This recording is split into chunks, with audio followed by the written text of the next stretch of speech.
सभी छात्र छात्राओं को, अभिभावकों को मेरा सादर नमस्कार। बाल साधना विद्यालय परिवार की इस ऑनलाइन क्लास के दूसरे दिन 5 मई 2020 को सेकंड अध्याय में आपका स्वागत है।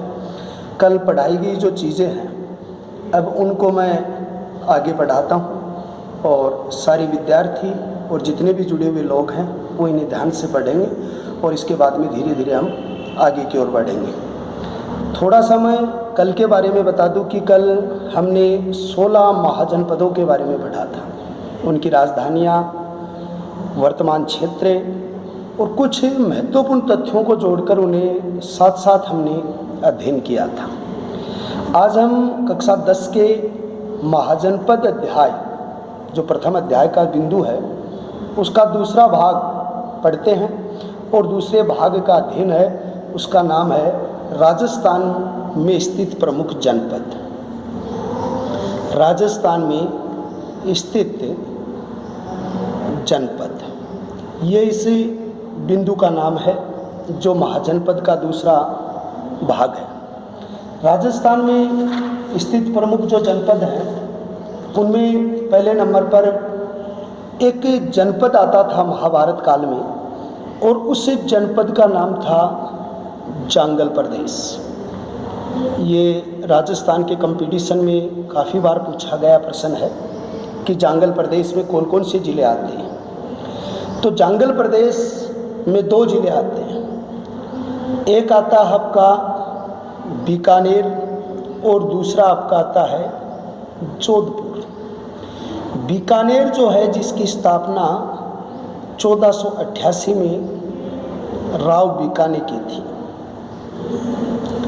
और दूसरा जो है उसमें जोधपुर, और जोधपुर की स्थापना जो की गई थी वो 1459 ईस्वी में राव जोधा के द्वारा की गई थी। इससे पहले ये बीकानेर और जोधपुर सामूहिक रूप से मारवाड़ कहा जाता था और मारवाड़ जो क्षेत्र है यही मारवाड़ क्षेत्र महाभारत काल में जांगल प्रदेश था। जांगल प्रदेश के 2 हिस्से थे, एक कुरु जांगल और एक दूसरा प्रदेश है जिसका नाम है माद्रे जांगल। तो एक कुरु जांगल है, दूसरा माद्रे जांगल, ये 2 प्रदेश थे।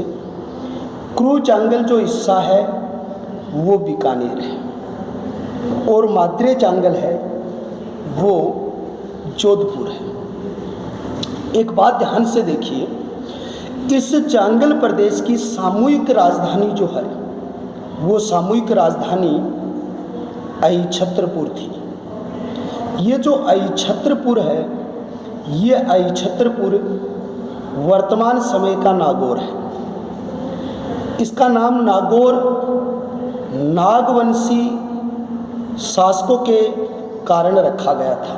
यहाँ पर नागवंशी शासकों ने शासन किया था इसलिए इसका नाम नागौर हो गया।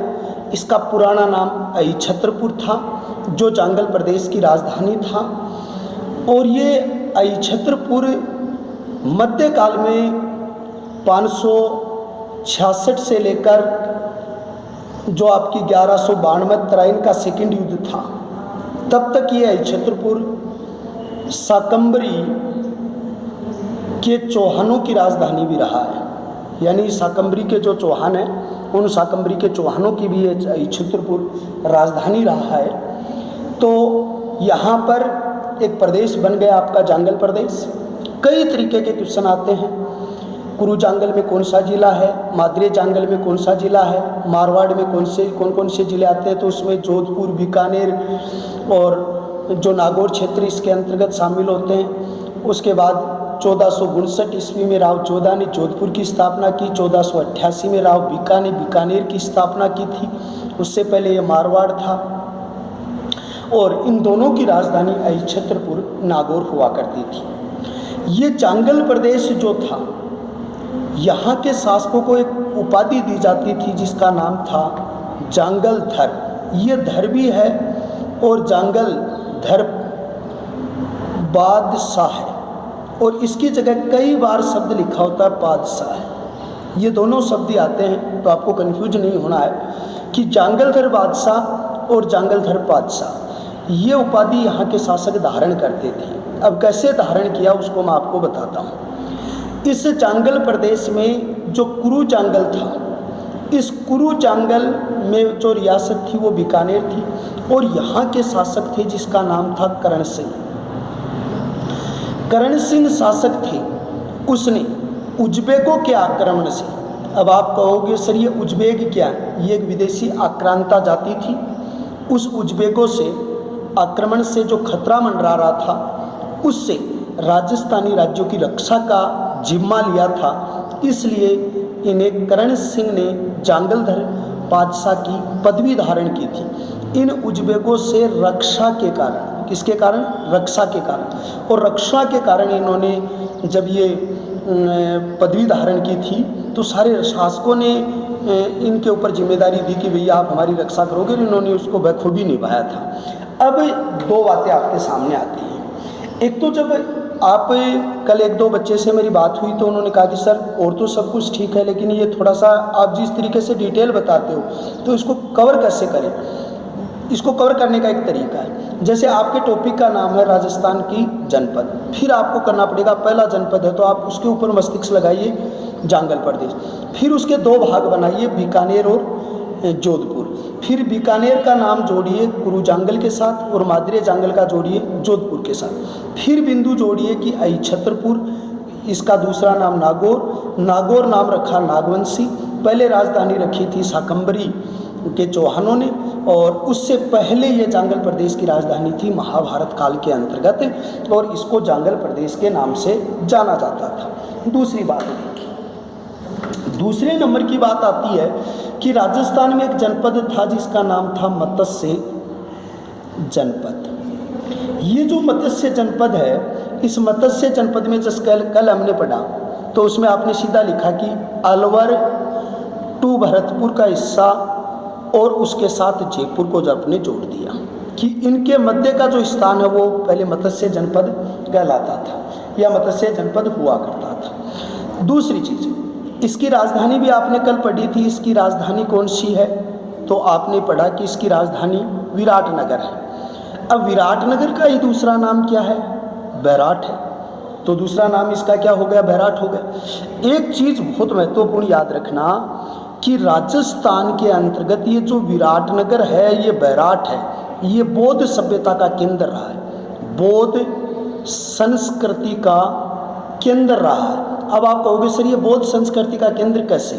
देखो, जैसे मक्का मदीना है वो इस्लाम धर्म की संस्कृति का केंद्र है। हमारे जो हिंदू धर्म के अंतर्गत जो हमारी 4 धाम है, केदारनाथ, बद्रीनाथ, इस तरीके के धाम जो हैं वो हमारी हिंदू संस्कृति के प्रमुख केंद्र हैं। तो इस तरीके से ये जो विराटनगर और बैराट है ये बौद्ध संस्कृति का केंद्र है, राजस्थान के अंतर्गत स्थित है। और ये बैराट विराटनगर जो थी वो मत्स्य जनपद की राजधानी हुआ करती थी। इस विराटनगर की एक चीनी यात्री ने यात्रा की थी और उस चीनी यात्री का नाम था, वो चीनी यात्री का नाम क्या था? ह्वेनसांग था।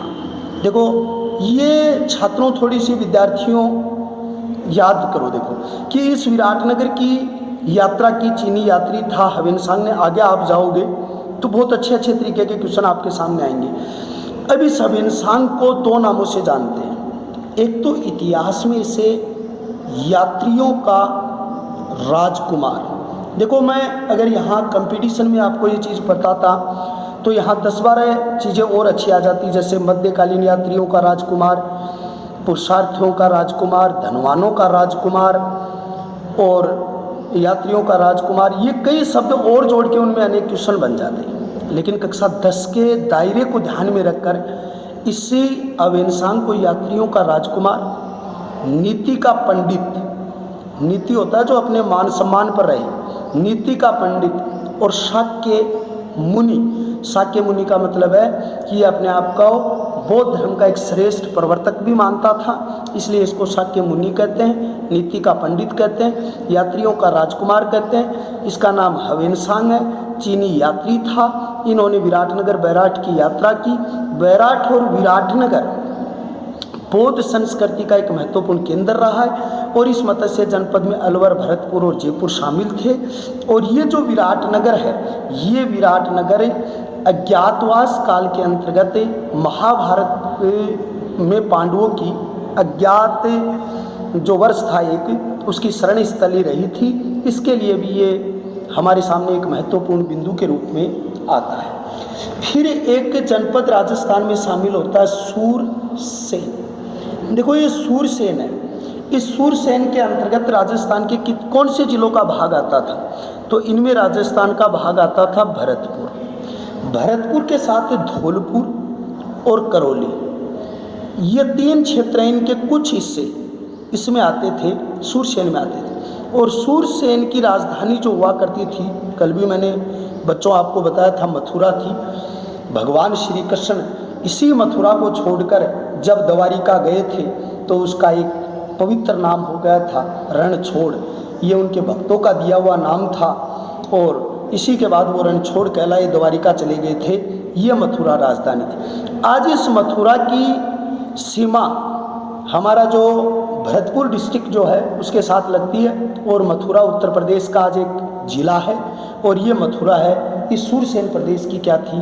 राजधानी थी। हमारा एक जनपद और था और उस जनपद का नाम था सीवी। देखो एक शब्द है सीवी जनपद। अब अगर आप राजस्थान अध्ययन कक्षा 9 को पढ़ोगे और कंपटीशन की बुकों में आप पढ़ोगे तो आपको एक शब्द मिलेगा कि ये सीवी जनपद चित्तौड़गढ़ का पुराना नाम है। आप ये भी कह सकते हो चित्तौड़गढ़ का पुराना नाम। आप एक बात और भी कह सकते हो कि ये जो सीवी जनपद है, ये चित्तौड़गढ़ जो वर्तमान समय का जिला है, ये स्थान पहले सीवी जनपद के नाम से प्रसिद्ध था। और इस सीवी जनपद की राजधानी में 2 शब्द आते हैं। एक तो आती है नगरी, तो एक नगरी तो यहाँ पर है सभ्यता। ये बच्चों ये चीज़ पे थोड़ा सा फोकस करो। यहाँ पर मैं आपको जोड़ना चाहूँगा कि पहला शब्द दोबारा चल रहा हूँ कि सीवी जनपद वर्तमान समय का जो चित्तौड़गढ़ जिला है, ये वर्तमान समय का चित्तौड़गढ़ जिला पहले सीवी जनपद कहलाता था। अब सीवी जनपद में 2 चीज़ें जुड़ेंगी। एक शब्द तो सीवी जनपद में जुड़ेगा नगरी। यहाँ पर एक नगरी सभ्यता विकसित हुई है। अब यहाँ एक कन्फ्यूज मत होना, भविष्य में एक नगर सभ्यता भी मिल सकती है। ये नगर तो आएगा टोंक में और ये नगरी आएगा चित्तौड़गढ़ में। और ये नगरी इसी सीवी जनपद में एक सभ्यता विकसित हुई जिसका नाम नगरी था। इस सीवी जनपद की जो राजधानी थी, उस राजधानी का नाम था मध्यमिका। मध्यमिका, ये वो गणित वाली मध्यमिका नहीं है जैसे आप बहुलक निकालते और वो नहीं है, ये मध्यमिका स्थान है।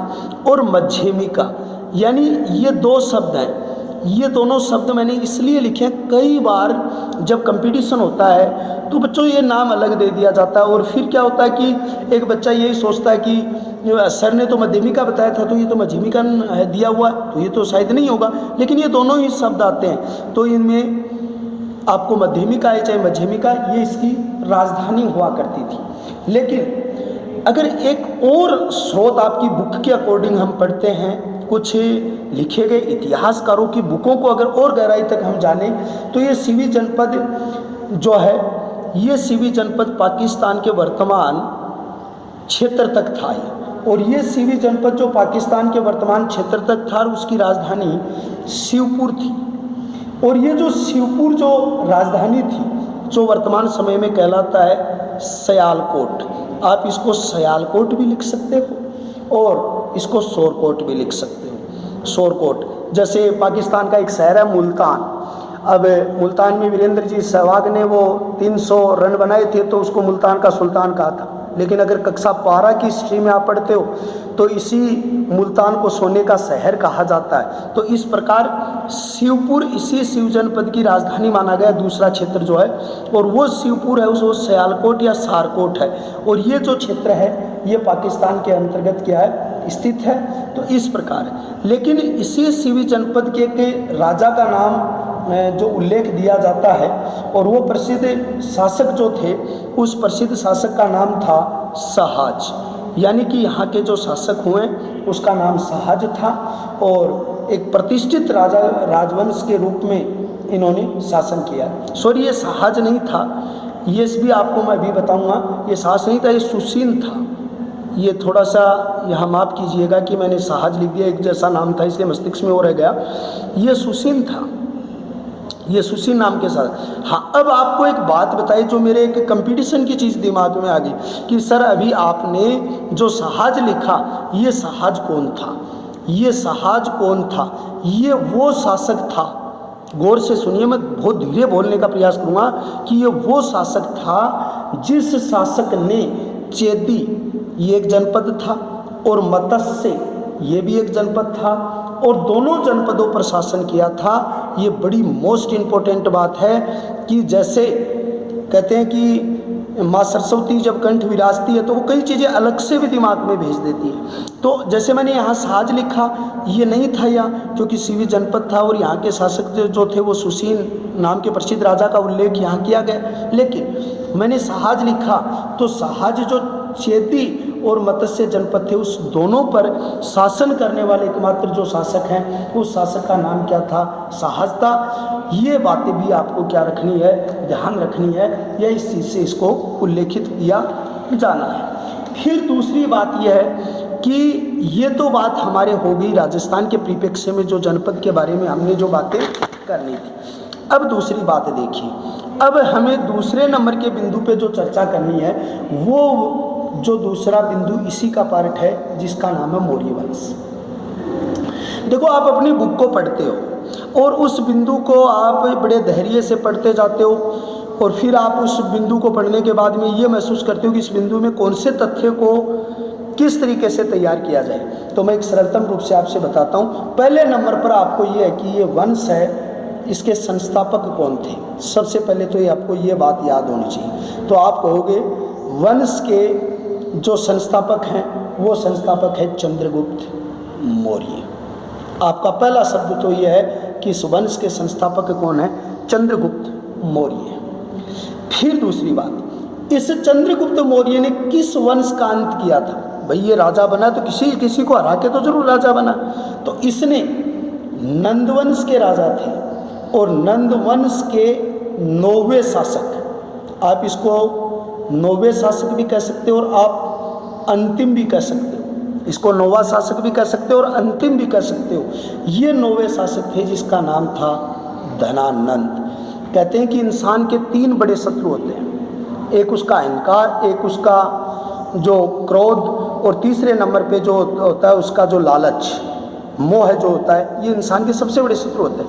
और इस धनानंद में अहंकार जो था वो चरम पर था, और इसी अहंकार की वजह से इसने क्या किया कि एक बार अपने दरबार में जो विष्णुगुप्त चाणक्य जो थे वो साहित्य सम्मेलन में भाग लेने के लिए आए थे, तो इन्होंने क्या किया कि उसको कुरूप कह के अपने दरबार से निकाल दिया था। और उस समय विष्णुगुप्त चाणक्य ने अपनी जो शिखा होती है उसके बाल खोल दिए थे, जिस तरीके से द्रौपदी ने महाभारत में जो खोले थे, और शपथ ली कि जब तक मैं मेरी शिखा नहीं बांधूंगा तब तक मैं इस नंदवंश के घमंड का उन्मूलन नहीं कर दूँ। ये उन्होंने शपथ ले ली थी। और उसी शपथ पे क्या किया कि उसने चंद्रगुप्त मौर्य का बाल्यावस्था में, जब ये 12 साल के थे, तब उनका अपहरण किया, शिक्षा दीक्षा दी, एक योग्य शासक के गुणों से संचित किया, और फिर धनानंद पर एक सेना बनाकर आक्रमण करके इसका क्या कर दिया? अंत कर दिया। ये हुआ कब? तो धनानंद का अंत हुआ 324 ईसा पूर्व। इस शब्द को भी भैया ध्यान देने की चीज़ है। ये भी एक आता है ईसा पूर्व और एक आता है ईस्वी। ईस्वी आ जाए तो वो तो आगे चल रही है, जैसे आपकी आप 1 से चले आज 2021 2020 में आप आ गए 21वीं सदी। लेकिन ईसा पूर्व का मतलब पीछे चलोगे, आप पीछे की साइड में आप चलोगे तो ईसा पूर्व में धनानंद का अंत कर चंद्रगुप्त मौर्य ने एक नए वंश की स्थापना की, और नया वंश कहलाया मौर्य वंश। अब एक शब्द आ गया कि ये मौर्य कौन थे। रटी हुई चीज़ तो काम में नहीं आई। आपको कोई पूछ ले कि बेटा आपने पढ़ा है तो आप बताइए कि ये जो मौर्य वंश है ये मौर्य थे कौन। तो देखो, मौर्य वंश का एक सबसे बड़ा प्रमाण हमें मिला है। विशाख दत्त एक महान राइटर हुए हैं, साहित्यकार हुए हैं, और उस विशाख दत्त की एक पुस्तक है मुद्रा राक्षस। ये मुद्रा राक्षस जासूसी का पहला ग्रंथ है। ये बाहर की चीज़ें भी कुछ बता रहा हूँ बेटा, जिससे बहुत अच्छा अभ्यास होगा आपका और मेरी खुशी होगी, और इस संस्थान की जो धरोहर है उसमें और भी चार चांद लगे। इसलिए मैं आपको बता रहा हूँ कि विशाख दत्त था, उसने एक पुस्तक लिखी है मुद्रा राक्षस। और मुद्रा राक्षस एक ऐसी पुस्तक है जिसको भारत का पहला जासूसी ग्रंथ माना गया। इस मुद्रा राक्षस में चंद्रगुप्त को वर्षल कहा गया है, यानी चंद्रगुप्त नाम के जो शासक हैं उस चंद्रगुप्त नाम के शासक को वर्षल कहा गया। और वर्षल जो है वो निमन कुल की ओर संकेत करता है। अब निमन कुल का मतलब आप कहोगे सर तो यहाँ ये निमन कुल का अर्थ क्या है? देखो, आपने ऋग्वेद में एक उक्ति पढ़ी थी कि साक्षात्कार ब्रह्मा से ब्राह्मण, मुख से, भुजा से क्षत्रिय, जंगा से वैश्य और पैरों से शूद्र की उत्पत्ति हुई है। तो राज करने का अधिकार तो क्षत्रिय को है, लेकिन इस वर्षल शब्द के आधार पर यह है कि चंद्रगुप्त क्षत्रिय कुल का नहीं था, ये निमन कुल का था। इसलिए मौर्य कौन थे?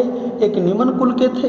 और एक जो कई जगह तो मूरादासी का उल्लेख है कि ये मूरादासी के पुत्र थे, इसलिए इसे मौर्य कहा गया।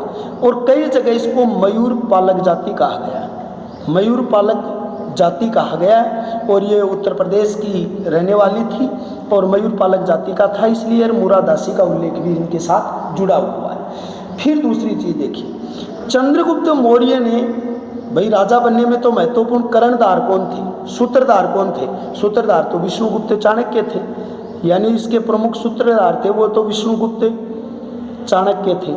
इसका नाम कौटिल्य भी है। इस विष्णुगुप्त चाणक्य की तुलना एक विश्व के श्रेष्ठ राजनीतिज्ञ हैं जिसका नाम क्या है? मैकियावली। और मैकियावली ने एक पुस्तक लिखी थी जिसका नाम था प्रिंस, यानी मैकियावली ने एक पुस्तक लिखी थी जिसका नाम था प्रिंस।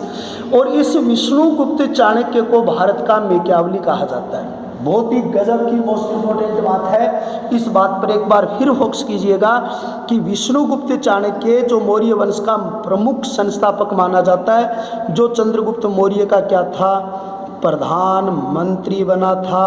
और इसको भारत का मैकियावली कहते हैं। मैकियावली का जिक्र जो आता है वो पुनर्जागरण काल में आता है, और पुनर्जागरण काल में उसने द प्रिंस पुस्तक लिखी थी। आपने छोटी किताबों क्लास में पढ़ा है ये चीज़ें, तो ये चीज़ें भी आपको याद होनी चाहिए। और इसने एक पुस्तक लिखी, उस पुस्तक का नाम था अर्थशास्त्र। एक बार एक कंपटीशन को मैं कोचिंग में पढ़ा रहा था जब बच्चों को, तो कंपटीशन में एक लाइन पूछी थी, CGL की एग्ज़ाम है, उसमें पूछा गया कि भाई ये जो अर्थशास्त्र पुस्तक कैसी है? उसमें 4 ऑप्शन दे दिए कि एक राजनीतिक पुस्तक है, एक आर्थिक पुस्तक है, एक धार्मिक पुस्तक है और एक जो सांस्कृतिक पुस्तक है। अब अमूमन बच्चा ये सोचता है कि अर्थशास्त्र इकोनॉमिक्स है, आर्थिक क्षेत्र है, लेकिन नहीं, इसमें 2 चीज़ें बड़ी बताओ। ये पुस्तक तो है राजनीतिक, एक तो ये बात बड़ी महत्वपूर्ण याद रखनी कि पुस्तक राजनीतिक है, लेकिन इसमें अध्ययन किसका है? बंदरगाहों का अध्ययन है। ये बात देखिए कि बंदरगाहों का अध्ययन है। अब देखो, अब आप कहोगे सर वो तो बंदरगाह तो फिर व्यापार से संबंध हो गया। बिल्कुल हो गया, आपको इस बात के रूप में मनन भी करना पड़ेगा। तो ये बात भी आपको काफ़ी महत्वपूर्ण भी है और इसे आपको याद भी रखना पड़ेगा। दूसरी चीज़ ये आता है, यहाँ बंदरगाह की जगह भारत के व्यापारिक मार्ग भी लिख सकता है अगला, ये शब्द का भी उल्लेख कर सकता है आप। ये तो कह नहीं सकते कि भाई ये शब्द लिखिए, तो उसको आपको थोड़ा सा गौर करना है। अब एक चीज़ और मैं आपको बताना चाहूँगा, जैसे आपकी बुक में तो केवल 2 लाइन और नाम दिए हुए हैं, लेकिन एक सही है कि आप अपना खुद का परिचय देते हो, आपके पिता का नाम, मम्मी का नाम, आपका परिवार, आपका गाँव, तो आप पूरी डिटेल देते हो तो आपकी एक पहचान आ जाती है कि आप कौन हैं। लेकिन अगर आप किसी को नाम बताते हो और अपना नाम ले देते हो, जैसे मैं अगर मेरा नाम लूँ अनिल कुमार खेदर, तो कौन हूँ मैं, क्या हूँ, तो वो चीज़ को पूरी जानकारी के लिए हमें गहराई में उतरना पड़ता है। तो इसलिए हम उस गहराई में उतरेंगे। तो ये जब धनानंद नाम का राजा जब था, उस समय एक विदेशी आक्रांत आया था जिसका नाम था सिकंदर। और सिकंदर कहाँ का रहने वाला था? यूनान। एक बात मैं आपको गजब की बताऊं, ये विश्व का पहला शासक था जिसने विश्व विजेता का सपना देखा था। इस आदमी ने एक सपना लिया था कि मैं विश्व का विजेता बनूंगा, संपूर्ण विश्व को जीतूंगा, ये सिकंदर महान ने। और सिकंदर महान ने भारत पर आक्रमण किया था 326 में। उस समय मगध महाजनपद के राजा तो कौन थे? धनानंद। ये धनानंद किसके राजा थे? मगध के थे। दूसरी बात, और 326 में जब सिकंदर महान ने भारत पर आक्रमण किया था, वो किस पर किया? पोरस नाम के राजा पर किया था। और पोरस के बीच और सिकंदर के बीच एक युद्ध हुआ था जिसको हाइड्रोपिसिस का युद्ध कहते हैं। हाइड्रोपिसिस का युद्ध कहते हैं, एक बार ध्यान से देखिए, हाइड्रोपिसिस का युद्ध कहते हैं। उस युद्ध में पोरस तो हार गया और सिकंदर जीत गया। अब राजा पोरस हार गया, बंदी बना लिया। सिकंदर महान ने उसको अपने पास बुलाया, कहा बोल भाई राजा तेरे साथ कैसा व्यवहार किया जाए? तो पोरस ने कहा कि एक राजा दूसरे राजा के साथ जो व्यवहार करता है साहब वही मेरे साथ करो। तो उसने कहा तो आप तो मेरे दास हैं। तो राजा पोरस ने बड़े सुंदर शब्दों में जवाब दिया, किसी को शरीर से बंदी बनाया जा सकता है, उसके मन मस्तिष्क को जब तक नहीं जीता जा सकता है तब तक आप उसके राजा नहीं हो सकते। इस बात से खुश होकर सिकंदर महान ने राजा पोरस को वापस छोड़ दिया था। और ये जो युद्ध हुआ था एक नदी के किनारे हुआ था, और उस नदी का नाम क्या था? झेलम। आप कई बार घर पे जो अपने मवेशी वगैरह होते हैं, जो भारे होते हैं, उसको कहते थे झेलम एक्सप्रेस, लेकिन ये झेलम एक नदी है।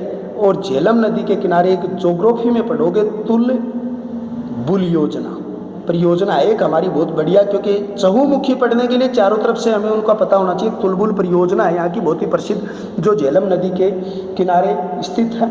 और सिकंदर महान ने यहाँ पर आक्रमण करके जीता। लेकिन एक बात बता, ये आदमी था विदेशी, भारत का है नहीं, तो इस आदमी को यहाँ बुलाया किसने? बिना बुलाए तो ये आ नहीं सकता। आप कई बार बूढ़े बुजुर्गों के पास बैठते हो तो एक बात सोचते हो, घर का भेदी लंका ढाए, विभीषण जी नहीं होते तो भगवान श्री राम को उसका राज पता नहीं चलता। अब हम ये कहें कि वो तो भगवान साक्षात्कार परमेश्वर थे, उन्हें पता कैसे नहीं चलता? पता था, लेकिन वो मनुष्य मर्यादा में थे, इसलिए उन्हें उनका सहारा लेना पड़ा। लेकिन कहावत तो चल पड़ी ना, घर का भेदी लंका ढाए। तो इस सिकंदर महान को सीधा तो पता नहीं था कि यूं ही भारत पे यार अटैक कर दिया। इस सिकंदर महान को बुलाया किसने? तो इसने एक तक्षशिला के राजा थे, और ये तक्षशिला एक शिक्षा केंद्र भी है। और ये तक्षशिला को बसाया किसने? यानी लक्ष्मण के पुत्र थे तक्ष, उसने इसको बसाया था तक्षशिला को, वर्तमान पाकिस्तान में। और ये तक्षशिला के शासक थे आम्बी। उस आम्बी ने कहा कि सिकंदर महान आप आइए और भारत पर आक्रमण कीजिए। इसलिए इस आम्बी को देश का पहला देशद्रोही कहा जाता है, देश का प्रथम देशद्रोही कहा जाता है। तो इसको प्रथम देशद्रोही कहा गया। वो किसको कहा गया? आम्बी को। दो आदमी और भी थे जिन्होंने भी कहा सिकंदर साहब आइए। एक तो संजय ने, जो हिंदू कुश के राजा थे, हिंदू कुश के राजा थे संजय। और दूसरा राजा था पुष्पावती, इसको पुष्पावली भी लिखा हुआ मिलेगा आपको और वंती भी लिखा हुआ मिलेगा, पुष्पावंती। और इसके राजा जो थे वो कौन थे? पुष्पावंती के संजय थे और हिंदू कुश के राजा थे शशिकुप्त, ये थे। अभी मैं दोबारा बताऊंगा, थोड़ी सी स्पीड बढ़ जाती है, कई बार सामने बच्चे होते हैं वो पूछ लेते हैं, और ऑनलाइन में अक्सर ऐसा होता है कि सामने बच्चा नहीं होता है। तो यहाँ पर एक चीज़ आती है कि तक्षशिला का जो आम्बी था, इसने पहली बार इसको आमंत्रित किया था, बुलाया था, और ये देश का प्रथम देशद्रोही कहलाया था। दूसरी बात, हिंदू कुश का राजा था संजय और पुष्पावती, हिंदू कुश का राजा था शशिकुप्त और पुष्पावती का राजा था संजय। इन्होंने भी बुलाया, लेकिन देश का पहला देशद्रोही तो ये कहलाया था जिन्होंने बुलाया था। और सिकंदर का सेनापति इस समय कौन था? सेल्यूकस था। सेल्यूकस था वो सिकंदर का क्या था? सेनापति था, जिनके नेतृत्व में ये युद्ध यहाँ उन्होंने संचालित किए थे, तो उनके द्वारा किए गए थे। अब आपको एक चीज़ यहाँ पर पढ़ने को मिलेगी, और वो चीज़ ये पढ़ने को मिलेगी कि इस चंद्रगुप्त की उपलब्धियाँ क्या थी, कि चंद्रगुप्त ने क्या क्या काम किए। पहले नंबर बात है, तो पहले तो ये पढ़ो कि 322 BC ईसा पूर्व से 298, क्योंकि बैक में चलेंगे तो यहाँ तक तो इन्होंने शासन किया था। दूसरी बात, इन्होंने क्या किया था कि 305 BC में जो सिकंदर महान का सेनापति था, 305 BC में सिकंदर महान का सेनापति था। और सिकंदर महान का सेनापति कौन था? आपने अभी शब्द लिखा है, सेल्यूकस। उसने आक्रमण किया। कहाँ आक्रमण किया? चंद्रगुप्त हुए। चंद्रगुप्त कहाँ के राजा थे? मगध महाजनपद के। कौन से वंश के थे? मौर्य वंश के थे। कब राजा बने? 322 से 298 के मध्य शासन किया इन्होंने, और 305 में सिकंदर महान का जो सेनापति था सेल्यूकस, उसने आक्रमण किया। ये सेल्यूकस उसमें हार गया। ये गजब की बात देखी, वो सेल्यूकस उसमें हार गया। अब हार गया तो उसके साथ क्या करनी पड़ेगी? संधि, और संधि में कुछ देना पड़ेगा। तो देना पड़ेगा तो उसने क्या किए? इस सेल्यूकस ने 4 बड़े प्रांत दे दिए जिन पर खुद का अधिकार था सेल्यूकस का। सेल्यूकस का खुद का अधिकार था। वो 4 प्रांत किसको दे दिए? चंद्रगुप्त मौर्य को दे दिए। कौन से? तो 2 तो कै पर हैं, तो एक तो लिख दोगे आप काबुल और एक आप लिख दोगे कंधार। तो एक तो आपने याद रख लिया कै, फिर दूसरी कैसे ख आ गया, तो आपने दूसरे नंबर पर जो कै के बाद में बलूचिस्तान, ख नहीं है बलूचिस्तान, और तीसरा चौथा हेरात। ये 4 प्रदेश दे दिए, काबुल, कंधार, हेरात, बलूचिस्तान। बोले साहब मैं हार गया हूँ और ये आप 4 प्रदेश ले लो। ठीक है, अब देखो कुछ न कुछ तो चंद्रगुप्त भी उसको देगा कि भाई जब अगर संधि होती है तो कुछ न कुछ आत्मिक भाव भी तो जोड़ने पड़ते हैं, इसलिए चंद्रगुप्त उसको 500 हाथी दे देगा। बोले साहब हमारा देश जो है वो हाथियों के लिए भी प्रसिद्ध है, यहाँ श्रेष्ठ हाथी हैं, आप 500 हाथी ले लो। अब सेल्यूकस ने क्या किया कि अपनी पुत्री थी, किसकी पुत्री? सेल्यूकस की पुत्री। ध्यान से देखिए, एक बार जुड़िए, ध्यान से जुड़िए कि सेल्यूकस की पुत्री थी जिसका नाम था हेलेना। तो इसे को आप किस तरीके से करें?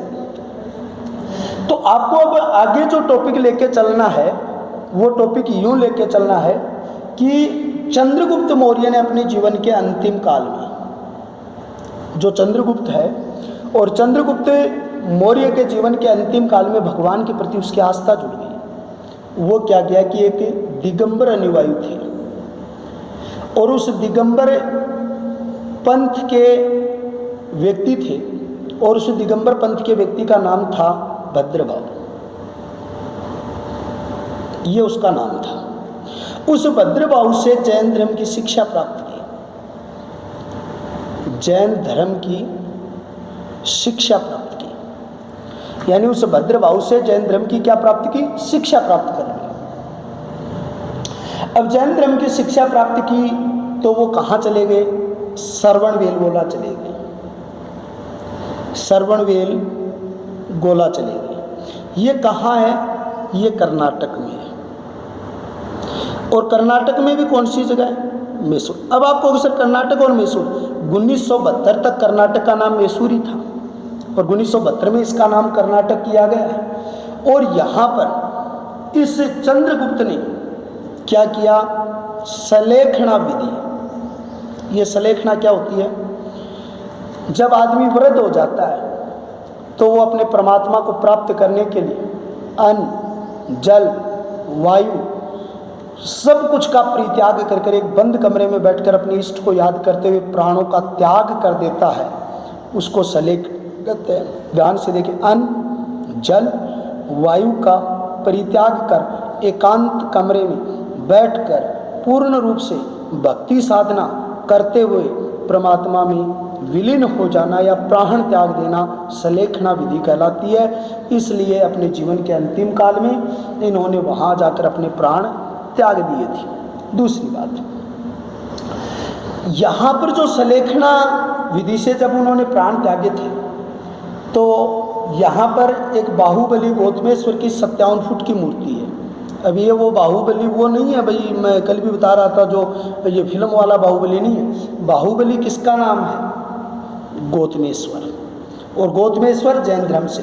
और ये मूर्ति है कितने फुट? 57 फुट। और 57 फुट जो मूर्ति है या 57 फीट या फुट की जो मूर्ति है उसका निर्माण किसने करवाया था? तो इसका निर्माण गंगवंशी नरेश रचमल, और गंगवंशी नरेश रचमल के पीएम थे और उस पीएम का नाम था चामुंडराय, और उसने 993 ईस्वी के अंतर्गत करवाया था। ये बात पिछली साल 2018 की रीट की एग्ज़ाम थी, उसमें ये प्रश्न पूछा गया था कि इसका निर्माण किसके द्वारा करवाया गया था। तो इसका निर्माण जो चामुंडा राय जो पीएम थे उनके द्वारा इसका निर्माण करवाया गया था। इस तरीके से आपका एक अध्ययन पूरा हो गया है और उस अध्ययन का नाम है चंद्रगुप्त मौर्य। चंद्रगुप्त मौर्य के उत्तराधिकारी बने थे बिंबिसार, यानी इसके जो उत्तराधिकारी जो बने थे वो बने थे बिंदुसार। और बिंदुसार ने शासन किया 298 ईसा पूर्व से 272 ईसा पूर्व तक इन्होंने क्या किया, शासन किया। इसे 3 नामों से इतिहास में जानते हैं।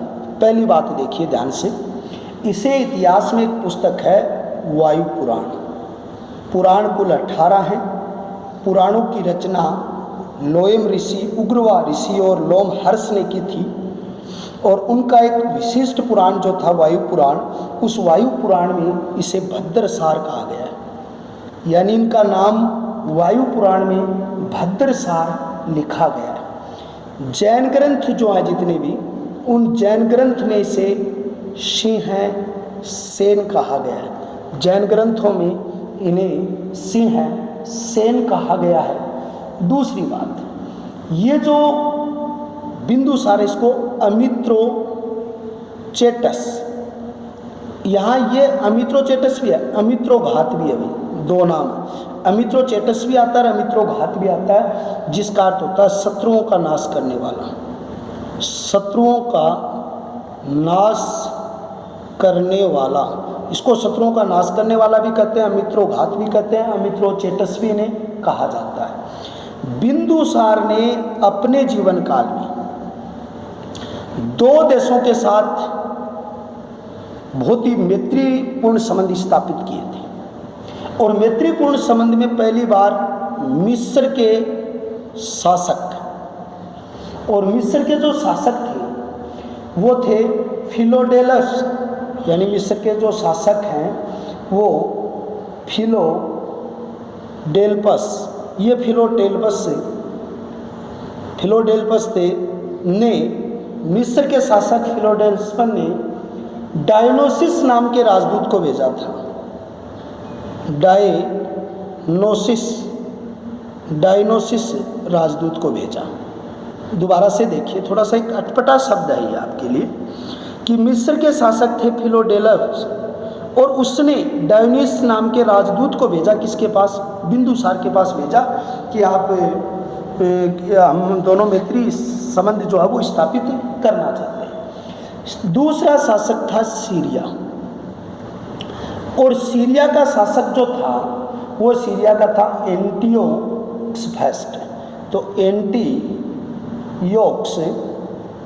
फर्स्ट जो हैं, उस एंटियोक्स फर्स्ट ने डायमेक्स को भेजा था, डायमेक्स को भेजा। एक थोड़ा सा ध्यान ये रखना पड़ेगा आपको, जैसे आप ये लिखते हो कि फिलोडेल्पस ने डायनिस राजदूत को भेजा, तो भेजे दोनों उन्होंने, हमने नहीं भेजा है, बिंदुसार ने। मिस्र के शासक ने भी वहाँ पर ये भेज दिया, और सीरिया के एंटियोक्स फर्स्ट ने भी डायमेक्स नाम के राजा को भेज दिया था वहाँ पर राजदूत के रूप में। बिंदुसार, जैसे आपने लिखा चंद्रगुप्त मौर्य थे, वो जो थे वो जैन धर्म के अनुयायी थे, और उसमें भी दिगंबर संप्रदाय के, ये आजीवक संप्रदाय के अनुयायी थे, आजीवक संप्रदाय के अनुयायी थे, या उसको ये मानते थे। एक चीज़ और देखो, ये एंटियोक्स फर्स्ट है ना, इसने डायमेक्स को भेजा। आपने ये बात लिखी कि डायमेक्स को इसने यहाँ पर भेजा था, लेकिन एक महत्वपूर्ण बात देखिए इसकी, इस डायमेक्स, एंटियोक्स ने डायमेक्स के माध्यम से, मैंने यहाँ पर रेड पेन का प्रयोग किया है, माध्यम से 3 चीज़ मानी। एंटियोक्स ने बिंदुसार के पास डायमेक्स को भेजकर 3 चीज़ें मांगी। कौन कौन सी चीज़ें मांगी? एक तो मदिरा, या अंगूरों की मदिरा होती थी, वो बहुत ही प्रसिद्ध। आप देखो कि ये तो भारत का पुराना सोमरस रहा है, लोग न जाने इसका इतना प्रयोग क्यों करते हैं। कल भी जब लॉकडाउन वाला जो खुला था तो दिल्ली में कतार लग गई थी। बोलो ये कितनी गलत बात है कि भारत में कितने मदहोशी लोग हो गए, ये बहुत गलत है, हमारे समाज के लिए गलत संकेत है। तो मदिरा है। दूसरी चीज़ इन्होंने मांगी थी सूखी अंजीर, ये सूखी अंजीर, ये एक औषधि मान के चलो, सूखी अंजीर, और एक दार्शनिक इनको भेजा था कि भैया आप इन तीनों को भेज दो। अब राजा ने क्या किया कि ये दो चीज़ तो उन्होंने स्वीकार कर ली, ये भी हमें स्वीकार है और ये भी स्वीकार है, लेकिन दार्शनिक को बेचना या किसी दरबार में उसकी मांग को पूरा करना भारतीय शास्त्र या राजा के नियम के अनुकूल नहीं था। इसलिए ये नियम उन्होंने क्या कर दिया, क्रॉस कर दिया कि भाई ये मैं आपके पास नहीं भेज सकता। एक पुस्तक है बहुत ही बढ़िया, दिव्यावदान, ये ध्यान देखना, दिव्यावदान नाम की पुस्तक है। और दिव्यावदान में एक बात बताई गई है कि तक्षशिला में 2 विद्रोह हुए थे। किसके समय? बिंदुसार के समय। और तक्षशिला में 2 विद्रोह हुए और 2 विद्रोह में उसने अपने पुत्र अशोक को भी भेजा और बड़े पुत्र थे सुसीम, उसको भी भेजा था। अब अगले बिंदु के रूप में जब सुसीम जो हैं उसकी हत्या करेंगे अशोक, और नए शासक के रूप में बनेंगे कौन? अशोक, जो अपने आप में एक बहुत महत्वपूर्ण बिंदु हैं। तो प्रिय विद्यार्थियों, ये जो दूसरा टॉपिक जो था जिसमें राजस्थान के जनपद और बिंदुसार, चंद्रगुप्त मौर्य और बिंदुसार नाम के शासक थे, ये मैंने आपको पढ़ाया। बहुत अच्छे तरीके से इनका अध्ययन करना, और कोई भी चीज़ में दिक्कत हो तो आप बिना किसी कॉल कर सकते हो और किसी भी तरीके से आप मेरे से पूछ सकते हो, मैं आपके लिए सहज तैयार हूँ। बाल साधना विद्यालय परिवार हमेशा आपके प्रति समर्पित रहेगा और मेरी पढ़ाई हुई क्लास आपको बेहतर समझ में आएगी। इसको ज़्यादा से ज़्यादा आप शेयर कीजिए, सब्सक्राइब कीजिए, और हमेशा आप अपनी पढ़ाई के प्रति और अपने जीवन के प्रति समर्पित रहिए। घर पे रहिए, सुरक्षित रहिए, इस महामारी से लड़ते हुए अपने परिवार को बचाइए। ये मेरी आपके प्रति शुभकामना। मैं अनिल कुमार खेदड़, बाल साधना शिक्षण संस्थान की ओर से आपको ढेर सारी शुभकामनाएं अर्पित करता हूँ। जय हिंद, जय भारत।